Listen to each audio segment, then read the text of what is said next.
Buenos días. El grupo 5 presenta su actividad 7.2, implementación de la unidad didáctica.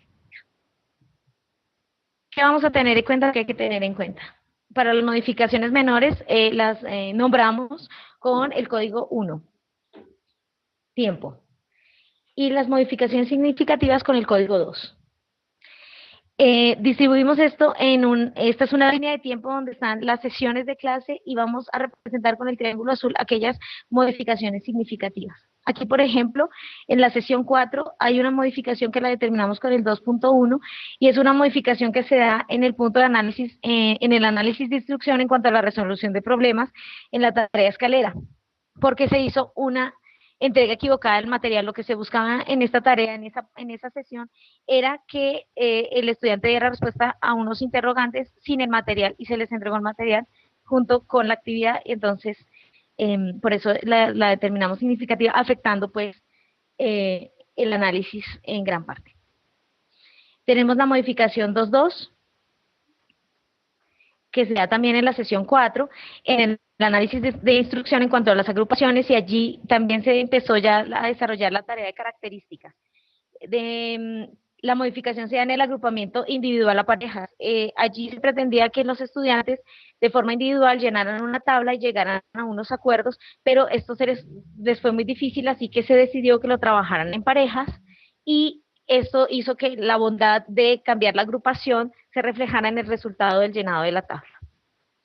En la sesión 5 tenemos la modificación significativa 2.4, que refiere al análisis didáctico, menos en cuanto al diario del profesor, la autoevaluación y el examen, y es la tarea de la rueda de Chicago. Habíamos planeado esta tarea como el reloj, y se rediseñó toda la tarea.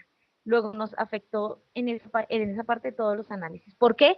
Porque era necesario contemplar contenidos no considerados, que eran las identidades, teniendo como referencia la prueba diagnóstica, los resultados de la prueba diagnóstica, y además porque hicimos la fusión entre el objetivo 3 y el objetivo 1. Entonces era necesario incluir esto allí.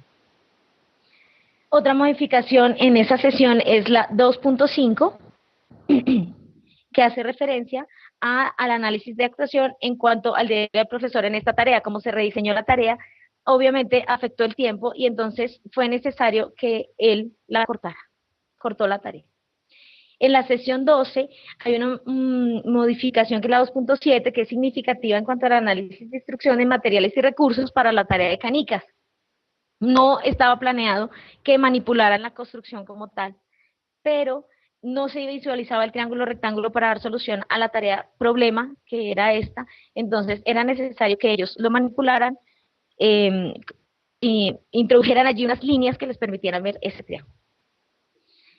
La modificación 2.8 del análisis de instrucción en cuanto a materiales y recursos, también en canicas, como era nuestra tarea problema al final, era importante que ellos llegaran a una generalización y no llegaban allí. Luego había que introducir, o fue necesario introducir, una pregunta que los llevara a eso.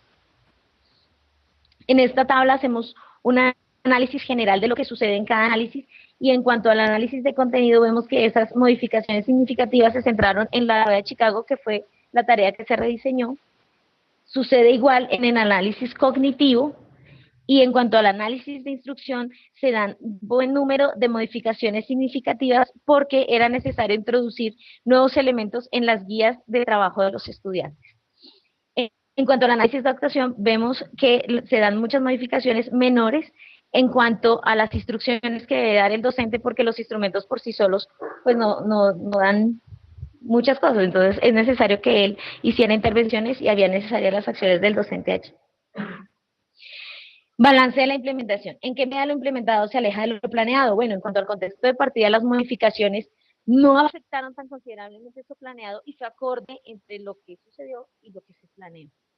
En cuanto al modelo de evaluación, los instrumentos nos dan buena información suficiente de la implementación, pero vemos que en cuanto a lo práctico, tanto el diario del profesor como la parrilla son muy difíciles de diligenciar dentro del aula, y consideramos que el docente debe dedicar un tiempo muy especial al desarrollo y al llenado de estos dos instrumentos, aunque son muy importantes, o fueron muy importantes.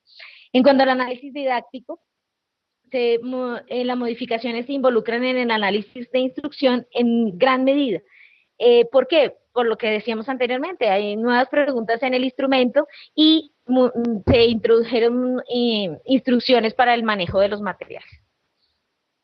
Y en cuanto al análisis de contenido, se dan en menor medida estas modificaciones porque se van sustancialmente al rediseño de la tarea que fue la rueda de Chicago. ¿Qué concluimos de todo esto? El contexto de partida fue apropiado para la realidad del aula, que fue en el colegio de Cajicá Pompilio Martínez. La información del análisis didáctico y los instrumentos de evaluación son suficientes para evaluar la implementación. Y la cantidad de modificaciones encontradas permitió hacer